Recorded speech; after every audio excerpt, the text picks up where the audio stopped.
آپ کس کس کو لیجیے, حتیٰ کہ ہمارے دور تک آتے آتے محسن نقوی صاحب, میں نے ابھی تک کوئی شخص ایسا نہیں دیکھا جو عمدہ شاعر ہو جس نے کربلا اور اس کے میٹافورس کو اپنے کلام میں کبھی استعمال نہ کیا ہو. پیاس, دشت, ظلم, آگ, خیمہ, غربت, ظلم, حق پرستی, حق گوئی, حق میں ڈٹے رہنا, every metaphor against a revolt from oppression and suffocation, اس کا تمام تانے, تمام بانے آپ کو اس واقعے سے جڑے دکھائی دیتے ہیں. کل مجھے بڑی خوشی تھی اور میں شامل نہ ہو سکا, مگر میں نے بہت شوق سے سنا کہ طاہرہ نقوی صاحبہ نے جو بہت ہی عمدہ ترجمہ کیا ہے عصمت چغتائی کا. عصمت ساری زندگی بہت پروگریسو رہی. حضور والا, میں جبلت کی بات کر رہا ہوں, میں فطرت کی بات کر رہا ہوں. جب تک انہوں نے ایک قطرہ خون کا ترجمہ نہیں کر لیا, میرے خیال میں وہ بھی اپنی ضمانت لیے بغیر اگلے جہانوں کو نہیں روانہ ہوں.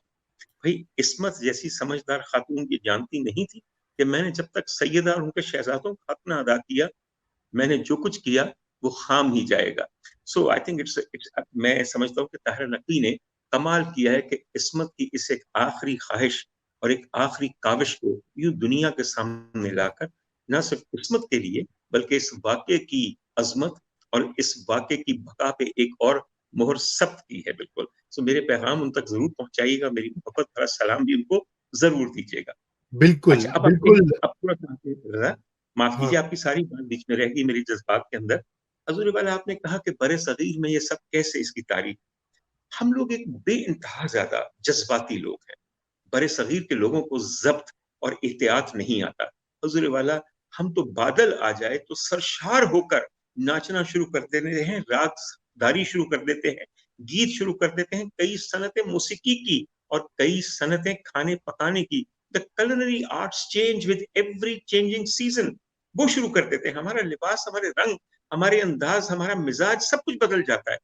حضور والا, اتنی جذباتی قوم کے اندر جب ایک امپورٹڈ فیتھ آیا, ہمارے ہاں اسلام, ہماری خوش بختی ہے کہ جو حجاز سے آیا, مگر ایک اتنا رچ کلچر پہلے موجود تھا اس بر صغیر میں. ہر موسم کے گیت, ہر موقع کے گیت, ہر جذبے کے گیت, ہر دکھ کے گیت, ہر سکھ کے گیت, اور ان گیتوں کے ساتھ ساتھ کئی چیزیں اور جڑی ہوئی. تو حضور والا, جتنا زیادہ اس واقعے نے امپورٹڈ فیتھ کو انڈیجنائز کرنے میں ہماری مدد کی ہے, میں سمجھتا ہوں شاید کسی اور واقعے نے نہیں کی. میری ایک بات پر ذرا غور کیجیے گا. حضور والا, ہم داستان سرا لوگ تھے, ہم داستان گو لوگ تھے. ہم نے کتنی داستانیں لکھی, ہم نے طلسم ہوش ربا مسخر کر لیے داستانیں سناتے اور سنتے ہوئے. کوئی داستان, کوئی واقعہ, کوئی سانحہ کربلا سے بھی بڑا ہوگا, اور ہمارے مزاج کے عین مطابق حضور وہ تمام واقعات, وہ تمام مکالمے, وہ تمام فرمودات جو ان ہستیوں نے شستہ اور انتہائی عمدہ عربی میں کہے ہوں گے, کوئی بر صغیر کی ایسی زبان ہے, کوئی لہجہ ایسا ہے کہ جس میں ان کو اڈیپٹ نہ کیا گیا ہو. رضا, اردو کا ایک بہت بڑا ذخیرہ عربی مکالموں کے ترجمے پہ ہے کہ جو کہ واقعہ کربلا کے دوران مختلف ہستیوں کے خوبصورت مبارک منہ سے نکلے اور ہم تک کیسے پہنچے. اور پھر حضور والا, اس زبان نے, اور زبان بہت بڑی پہچان ہوتی ہے, اس زبان نے جیسی کوشش اس واقعے کو سنوارنے اور اس کو بیان کرنے کی ہے, میں سمجھتا ہوں کہ اس طرح ہمارے سینوں کے, ہمارے دلوں کے, ہماری زبانوں کے, ہماری گفتگو قریبی ہو گئے. تو یہ اس خطے کی خصوصیت تھی.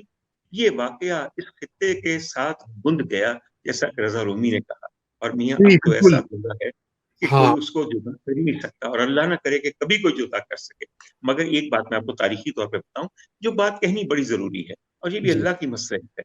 بی بی شہر بانو کے وطن سے حضرت علی اوسط, جنہیں آپ ان کے لقب سے جانتے ہیں کہ یعنی امام زین العابدین کہتے ہیں کہ عبادت گزاروں کی زینت, اور ان کو حضرت امام سجاد بھی کہتے ہیں کہ ایسا طویل سجدہ کہ کوئی کیا کرے گا. سر, ایران کا جو تعلق ہے, ان کی ننہال ایران تھی, اور جتنے بھی حسینی سادات ہیں ان کا سلسلہ بیمار کربلا امام زین العابدین سے چلتا ہے. تو ظاہر ہے کہ ان کی ننہال نے کیسا اس کو سنوارا ہے. وہ جو پرشین اور فارسی انفلوئنس ہے وہی پھر برے صغیر میں ٹریول کیا، اور جو کچھ ایران میں مدح سرائی اس واقعے کی ہو رہی تھی اور حضرت امام زین العابدین کے ساتھ ان کے تعلق کو مضبوط کیا جا رہا تھا، میاں وہ تو ننھال تھی، ارے ہم تو ان کے خدام ہیں، ان کے در کے کتے، ان کے در کے مانگنے والے، ہم تک تو جو بات پہنچے گی ہم اسی نسبت سے اس کو بڑھاتے چلے جائیں گے کہ اسی میں ہماری بقا ہے اور اسی میں ہماری نجات ہے۔ رضا اگر آپ برا نہ منائیں، میں نے آج خاص طور پہ ایک چھوٹا سا بند نکالا ہے۔ میں بالکل دیکھیے برا نہیں بنا رہا، آپ پلیز ارشاد۔ میری جان، دیکھیے جی، مرزا انیس اور مرزا دبیر دو بہت بڑے مرثیہ گو شعرا ہیں، آپ جانتے ہیں کہ ان کا جی، نام کون نہیں جانتا، امام کون ہے۔ نہیں جانتا۔ اچھا، مجھے مرزا سلامت اللہ دبیر کا ایک نظم بہت پسند ہے، جس میں وہ صرف ایک بند میں یہ بتا رہے ہیں کہ کون کون معترف ہے امام علی مقام کا۔ تو یوں ہے کہ نقاش و نقش، نقاش و نقش، کاتب و خط، بانی و بنا، بود و نبود، ذات و صفت، ہستی و فنا، آدم ملک، زمیں فلک، گرد کیمیاں، دنیا و دین، قدوس و قدم، بندہ و خدا، سب شاہد کمال شہ مشرقین، سب شاہد کمال شہ مشرقین ہیں۔ جب تک خدا کا ملک ہے مالک حسین ہے، جب تک واہ، خدا کا ملک ہے مالک حسین ہے۔ حضور والا، میں آپ کو ایک سچ بات بتاؤں، آپ عربی کھنگال لیجئے، آپ دیگر زبانیں کھنگال لیجئے، آپ فارسی کھنگال لیجئے، ایسی شدت کا، ایسی جذبات نگاری کا، ایسی عقیدت کا، ایسے عشق، ایسے جنون کا اگر ایک بھی مجھے نمونہ نکال کے دکھا دیں تو میں آپ کو مان جاؤں۔ میں کہنا یہ چاہ رہا ہوں کہ جو اردو زبان ڈیولپ ہوئی ہے اس خطے کے اندر، اس زبان کو معتبر کرنے کے لیے خدا تعالیٰ نے اس میں دو صنعتیں کمال کی پیدا کی ہیں، ایک صنعت نعت گوئی اور ایک صنعت مرثیہ اور سوزخانی۔ کیا میں نے غلط کہا رضا؟ آپ نے ارے بالکل بجا جب کہا، بجا کہا، بالکل حضور بالکل۔ والا آپ لیکچر کرواتے رہتے ہیں بڑی بڑی لٹری کانفرنسز میں، جس میں ظاہر ہے مجھے سے جاہلوں کو تو آنے کی اجازت ہی نہیں ہے، مگر کبھی ہونا چاہیے کہ عرفان اردو بذریعہ صنعت نعت گوئی و مرثیہ نگاری، حضور ایسی حسین نعتیں، ایسی حسین چیزیں، ایسی سوز خانی کبھی کسی اور زبان کے اندر موجود ہی نہیں۔ اور میں یہ بات بڑی کلیئرلی کر رہا ہوں، خاص طور پہ عربی میں تو موجود ہی نہیں، نہیں اور ہے، آپ کو شاید بالکل بری نہیں ہے۔ لگے گی۔ تو ڈاکٹر صاحب، یہ آپ نے بڑا اچھا ایک جو ہے تاریخی پس منظر جو ہے، اور آپ نے تو پورا ایک کینوس کے اوپر جو ہے ایک بہت بڑے کینوس پہ بہت بڑی اور گمبھیر تاریخ کو سمو دیا۔ تو اس کے میں یہ چاہتا ہوں کہ آپ تھوڑا سا یہ بھی بتائیں کہ یہ جو بہت سارے لوگ پوچھ بھی رہے ہیں کہ ذوالجناح، تازیہ، یہ کیسے آئے، علم بھی ہوتا ہے، اور ان کی جو، کیونکہ یہ خیر باقی کلچرز میں بھی ہوتے ہیں لیکن ہمارے ہاں جو تازیے ہیں وہ بڑے خوبصورت بنائے جاتے ہیں، کیا کیا ان کے اوپر محنت ہوتی ہے، آرٹ ورکس ہیں وہ۔ آپ نے کیا عمدہ بات کی جب میں نے یہ کہا کہ یہ ہمارے سینوں کے اندر بس گئے۔ تو جو صنعت، جو حرفت، جو کرافٹ اور جو سکل میرے پاس تھا، میں نے رضا اسی محبت میں اس کا اظہار دیکھنا تھا۔ آپ یہ سوچئے کہ جو سب سے پہلے تعزیہ کی بات کرتے ہیں، تعزیہ بنیادی طور پہ ہے کیا؟ تعزیہ basically is a small model اور replica of the tomb and the mausoleum of Imam Ali مقام اینڈ مولائے کائنات حضرت علی کرم اللہ وجہ۔ ہم لوگ بہت دور رہتے ہیں میاں، آج لوگ بہت زیادہ حج کرنے، عمرہ کرنے جاتے ہیں۔ میرے بچپن میں لوگ زندگی میں ایک حج کرتے تھے اور ساری زندگی کی کمائی بچانے کے بعد، اور وہ بھی خوش قسمت ترین ہوتے تھے، اور زندگی بھر لوگ یہ خواہش کرتے تھے کہ مولا کے گھر جاؤں۔ حضور جب فاصلے ہوں تو پھر دل کے قریب کرنے کے لیے کچھ سمبلز چاہیے، کچھ شبیہیں چاہیے۔ حضور تو جو لوگ امام علی مقام کے مزار تک نہ پہنچ سکے، انہوں نے ہر سال اپنا دل ٹھنڈا کیا، محنت کر کے لکڑی سے، کاغذ سے، دیگر ریزنز کے ساتھ عمدہ ترین شبیہیں بنائیں اور ان پیاسوں کی پیاس بجھائی جن کی آنکھیں ان نظاروں کو نہ دیکھ سکیں گی، مگر کم از کم ان کے ماڈلز کو دیکھ کر کیسا دل ٹھنڈا ہوتا ہوگا، کیسی عقیدت کے اندر ایک پوری کی پوری ایک لہر اٹھتی ہوگی۔ کیا غلط ہے اس میں؟ کیا غلط ہے اس میں؟ دوسری بات ہے، آپ نے اس سواری کو تو نہ دیکھا کہ جس پہ میرے امام سوار تھے ان دنوں کے اندر، مگر زلجنا کے نام پہ ایک گھوڑے کو نکال کے صرف یہ سوچنا کہ اس گھوڑے کا سوار کس سانحے سے گزر گیا، کس طرح اس نے 70 لاشیں اٹھائے اور لے کے قتل گاہ سے واپس آیا، کوئی ایسی بات نہیں ہے. It makes the whole the entire diorama actually comes to life. اور اگر یہ چیز زندگی میں سامنے آ جائے اور آپ سامنے دیکھنے لگیں، اور میں بتاؤں آپ کو اہل نظر کا حال کیا ہوتا ہے. سر آپ مرثیہ سن رہے ہوتے ہیں اور اگر اللہ نے چاہا تو آپ کے سامنے وہ منظر آ جاتا ہے، واقعی اس کرب و بلا کی سرزمین پہ اڑتی ہوئی ریت، اس میں خون کے ذرات، اس کے اندر وہ محیب ظلم کی آواز آپ سب محسوس کرتے ہیں. اور جتنا شدید محسوس کریں گے اتنی شدت سے آپ کے آنسو باہر نکلیں گے.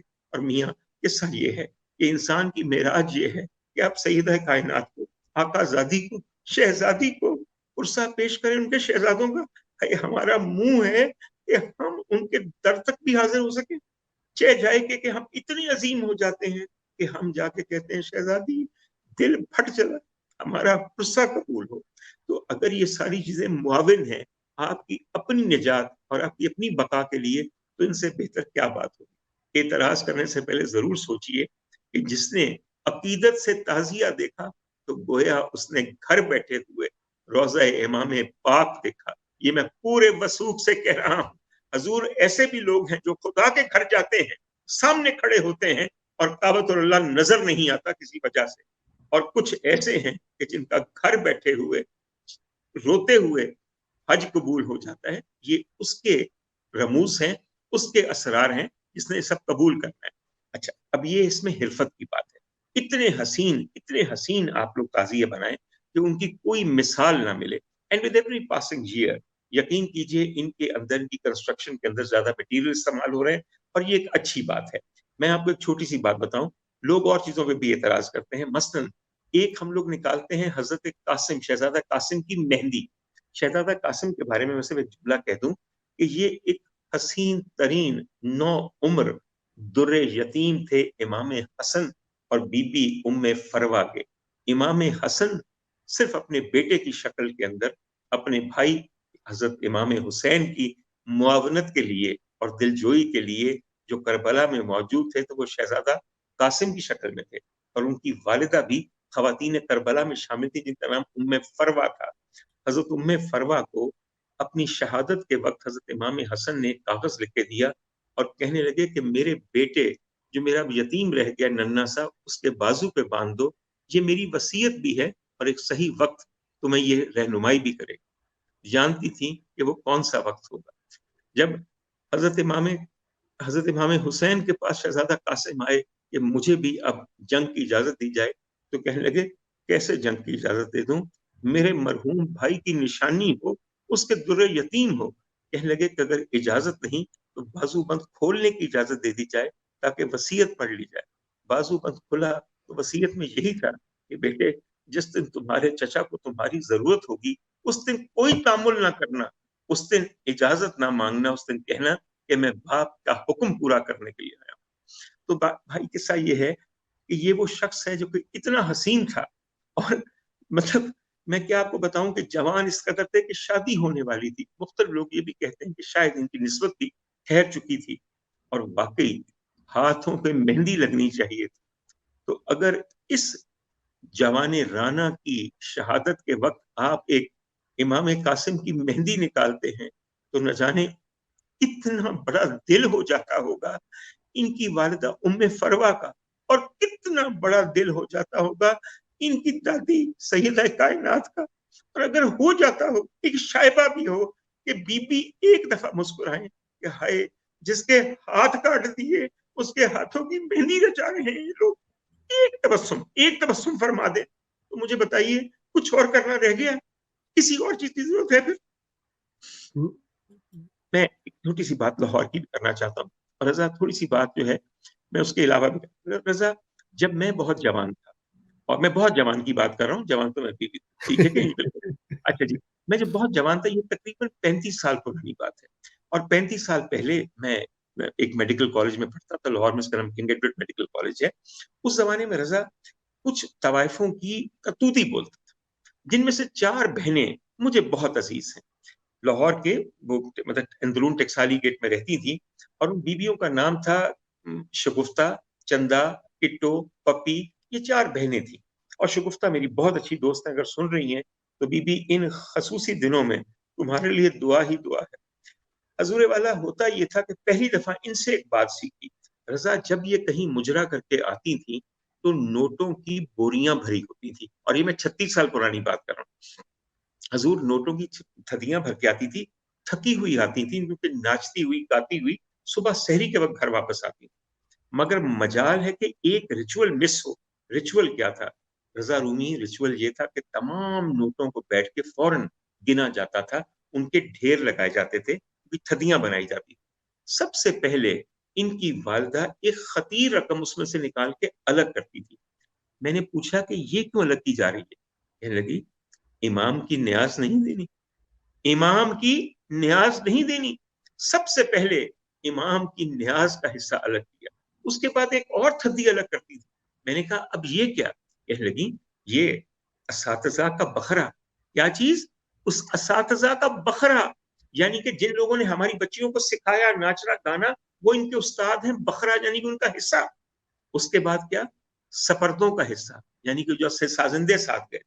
حضور جب یہ 3 حصے نکل گئے، اس کے بعد جو کمائی ہے ہاں اس پہ ہمارا حق ہے. اور وہ بھی حق کیسے ہے کہ نائکا اس کو اپنی تجوری میں رکھیں گے. میں نے اپنی زندگی میں کسی بھی کمائی کو ایسا صاف ہوتے، ایسا اجلا ہوتے نہیں دیکھا. رضا کبھی ہم نے اپنی کمائی میں سے سب سے پہلے یہ کیا کہ یہ ہم امام کی نیاز کا حصہ نکالیں، یہ ہم اساتذہ کا بکھرا نکالیں، یہ ہم اپنے کولیگز کا حصہ نکالیں. میں تو قربان اسی دن ہو گیا، مجھے یہ پتا چلا کہ ہاں میاں کمائی کیسی بھی کیوں نہ ہو، اس کو پاک کرنے کے طریقے کیا ہیں. انہی خاتون کی آپ کو ایک اور بات بتاؤں. وہی زمانے تھے ماشاءاللہ کتوتی بولتا تھا ہر جگہ. تو رضا کہنے لگی ایک محرم میں کہنے لگی کہ میں کس طرح شکر ادا کروں.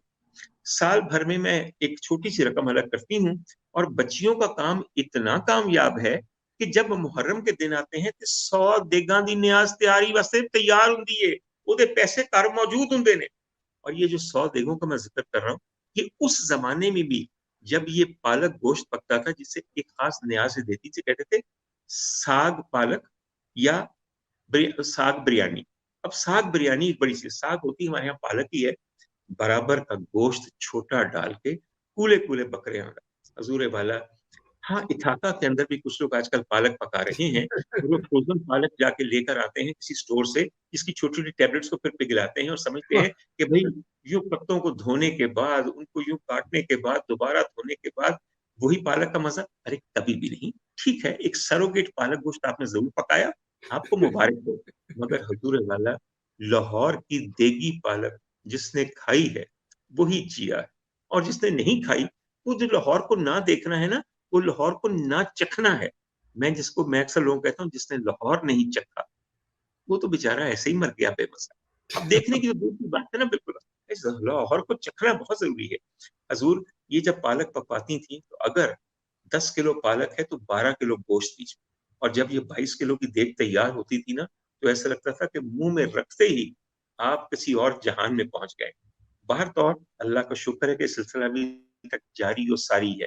میں نے کہنے کا مطلب یہ کیا، میں نے خاص طبقے کا ذکر کیا ہے جو آپ کے ہاں ٹھکرایا ہوا، بالکل اگنور کیا ہوا طبقہ ہے. ان کے ہاں 2 مثالیں آپ کو دی ہیں کہ کس طرح اس چیز کا اہتمام کیا جاتا ہے. اور میں آپ کو ایک بات بتاتا ہوں، ذرا غور کیجئے گا کہ یہ باتیں شاید پہلے کبھی کسی نے آپ سے نہ کی ہوں. پاکستان میں ابھی تک صرف طوائفیں ہیں جو کہ اپنی آمدنی میں سے سب سے پہلے نیاز کا حصہ الگ اور بھی کرتے ہیں. اور یہ وہ عورتیں ہیں کہ جنہوں نے کبھی بھی اس پورے ریچول کے اندر سے کوئی پیسہ کمانے کی کوشش نہیں کی. اور مجھے یہ کہنے دیجئے کہ like every other religious ritual, Muharram is a huge source of income for many. یہ کروڑوں کی انکم ہے. یہ آپ کے پیر خانوں کی طرح، درگاہوں کی طرح یہ بھی ایک بہت بڑی کیپٹلزم مارکیٹ ہے جس کے متعلق میں آج ذکر نہیں کرنا چاہتا. یہ حساب وہ کریں گے کہ جن کے نام پہ یہ لوگ یہ کاروبار کر رہے ہیں. رضا ایک بات اور آپ کو بتاؤں، میرا نام ڈاکٹر عمر عادل ہے. اب میں اس بارے میں کچھ نہیں کہنا چاہتا. میں اللہ تعالیٰ سے صرف ہدایت کی دعا مانگتا ہوں لوگوں کے لیے کہ جو حضرت عمر فاروق، حضرت ابو بکر صدیق کے اوپر کوئی بھی غلط الزام کرتے ہیں. حضور ان سے زیادہ اہل بیت اور اپنے نبی کی عزت کو پہچاننے والا اور کون ہوگا. خدا تعالیٰ ہدایت دے. مگر ایک بات آپ کو بتاؤں, I was born in an اہل سنت فیملی. میری والدہ کو اللہ کروٹ جنت نصیب کرے, مجھے بچپن میں ایک ہی بات کہنی یاد ہے کہ بیٹا یہ جو بی بی فاطمہ ہے نا, یہ دنیا و آخرت کی مالک ہے, اس لیے دعا کرو کہ ان کی محبت تمہارے دل کے اندر ایک تحفہ الہی کی طرح اتر آئے. مگر ان کے کہنے میں اور دعا کے اترنے میں کچھ وقفہ تھا. رضا, عجیب وسیلے ہیں جو میری شہزادی, میری آقازادی استعمال کرتی ہے. حضور سب سے پہلے جب میں نے اپنے تئیں آوارگی شروع کی اور گانا بجانا سننا شروع کیا اور مختلف محفلیں اٹینڈ کی, مجھے کیا پتا تھا کہ آقازادی نے مجھ پہ کب کرم فرمانا ہے. حضور اسی ایک محفل میں, ابتدائی محفل میں کسی کی میں نے تعریف کی تو انہوں نے بعد میں یہ کہا کہ بھائی صاحب اللہ آپ کے حال پہ رحم کرے, صدقہ پنجتن پاک آپ کی مشکلیں آسان ہوں اور غم حسین کے علاوہ کبھی کوئی غم نہ لگے. یہ ایک یہاں کے ایک میراثی تھے اور اتنی سچی بات ایک اہل میراثی کہہ سکتے ہیں. جب انہوں نے یہ دعائیں دی, میرا رونا رونا کام. مجھے پہلی دفعہ سمجھ آئی کہ اگر صدقہ پنجتن پاک مل جائے تو پھر اور کیا چاہیے. یعنی کہ کوشش کس چیز کی ہونی چاہیے کہ ان ہستیوں کے صدقے کو آپ مانگیے, سیدہ سے ان کے شہزادوں کا صدقہ مانگیے, سرکار دو عالم سے ان کے نواسوں کا صدقہ مانگیے, اور پھر اس سے بہتر کیا دعا ہوگی کہ غم حسین کے علاوہ کوئی غم آپ کو نہ گھیرے, اور اتنا غم حسین ہو جائے کہ کسی غم کی اور گنجائش ہی نہ رہے. رضا, I was initiated into this particular tradition by the fraternity that we call Mirasis, and the ones who are instrumentalists and the ones who are actually who belong to the singing class. قربان جاؤں ان کے, اور قربان جاؤں اس ذات کے, اس سیدہ پاک کے, جس نے مجھے چنا کہ ان لوگوں کے ذریعے میرا دل واقعی مائل کرے. اب رضا میں یہ سمجھتا ہوں ایک بڑا سمپل سا سسٹم ہے. میرا اور تمہارا خدا اندیکھا ہے. اندیکھے سے محبت بڑی مشکل چیز ہے. ورچوئل محبت ہے نا, آپ نے دیکھا ہی نہیں, سنا ہے صرف. اچھا, حضور اندیکھے نے کمال ایک اہتمام کیا ہے. ہم ہیں جمال پرست لوگ. ارے گورا رنگ دیکھ کے ہماری جان نکل جاتی ہے, ارے جوان رانا کو دیکھ کے ہم کانپنے لگتے ہیں, ارے حسین آنکھیں جو ہیں ہمیں گھائل کر دیتی ہیں. تو میرے مولا جو کہ بے شکل ہے, اس بے شکل نے اپنی محبت کو ہمارے دلوں میں اتارنے کے لیے کیا کیا کہ اپنی ہی ایک تخلیق, خود ہی اس کا خالق, خود ہی اس کا شہدا, اپنا نبی بنا دیا. اور پھر نبی کیونکہ بالکل تجسیم ہے ایک مجاز کی, کیسی محبت ہمارے دل میں. اس خطے میں لوگ خدا کے نام پہ نہیں لڑتے. ہاں, نبی کو کچھ کہیے آپ کا خون چوس جائیں گے, آپ کا کلیجہ نکال کے کھا جائیں گے. حضور کیسی محبت نبی سے. اور پھر نبی مرد ہے. حضور ایک سافٹر فیلنگز چاہیے ہوتی ہیں جس کے لیے عورت کا وجود ناگزیر ہے. جب تک ماں اور مامتا نہ ہو, جب تک ایک خاص قسم کا ربط نہ ہو, اس کے لیے نبی نے کیا اہتمام کیا. نبی نے صاف بتا دیا کہ میری محبوبہ, میں محبوب کبریا ہوں, اور محبوب نبی کون ہے؟ میری بیٹی, میری صاحبزادی. حضور محبوبہ ان کی واقعتاً جتنی بھی ہماری مائیں ہیں وہ یقیناً بے انتہا اعلیٰ مقام پہ ہیں, مگر میرے نبی کی محبوبہ ان کی صاحبزادی ہیں. حضور جس کو آپ یہ کہیں کہ اے بیٹی تجھ پہ میرے ماں باپ قربان, جس کے آنے پہ بار بار اٹھ جائیں, جس کی پیشانی چومیں اور جس کے گردن کو سونگیں اور کہیں کہ جنت کی خوشبو آ رہی ہے, حضور محبوبہ وہ ہے. تو سر اللہ نے آسان کیا کہ ہمارے دل میں حب نبوی ڈال دیا, اور نبی نے آسان کیا کہ یہ نشاندہی کرتی کہ وہ جو تم ایک گداز مامتا کی اور ایک خاتون کی ضرورت کو محسوس کرتے ہو, وہ میں نے تمہیں اپنی محبوبہ کی شکل میں دے دی. رضا آج جہاں بھی کہیں ذکر ہوتا ہے نا, جب بی بی کا ذکر ہوتا ہے تو مامتا حاوی ہو جاتی ہے. یہ بی بی کے شہزادوں کے پرسے ہیں, یہ بی بی کے خانوادے کا سانحہ, یہ بی بی کے خانوادے کا صدقہ ہے جو ہم سارا کچھ کر رہے ہیں. تو حضور یہ ذرا غور کیجئے کہ کتنی آسانی کی ہے. خدا نے اپنا محبوب اور محبوب نے اپنی محبوبہ, کیا سلسلہ. اور اگر یہ سلسلہ اسی طرح سینوں میں بند جائے